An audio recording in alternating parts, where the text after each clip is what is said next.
రాజ్యాంగ నిబంధనలు చట్ట పరిధిని ఉల్లంఘించి చేపట్టిన అక్రమ నిర్మాణాలపై బుల్డోజర్లను ప్రయోగించేందుకు అడ్డేమీ లేదని సుప్రీంకోర్టు స్పష్టం చేసింది. అయితే ఈ కూల్చివేతలు చట్టబద్ధంగా నోటీసులు జారీ చేసి తగిన గడువు ఇచ్చి చేపట్టాలని పేర్కొంది.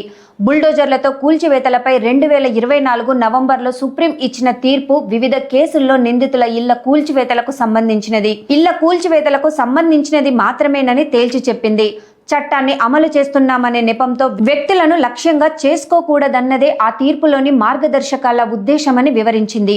ఈ మేరకు గుజరాత్లోని సోమ్నాథ్లో మసీదుల కూల్చివేత, మహారాష్ట్రలో పలు ఇతర రాష్ట్రాల్లో నిర్మాణాల కూల్చివేత విషయంలో అధికారుల కోర్టు ధిక్కరణకు పాల్పడ్డారంటూ దాఖలైన పిటిషన్లు విచారించేందుకు నిరాకరించింది. ఈ పిటిషన్లన్నింటినీ ఆయా రాష్ట్రాల హైకోర్టులకు బదిలీ చేసింది.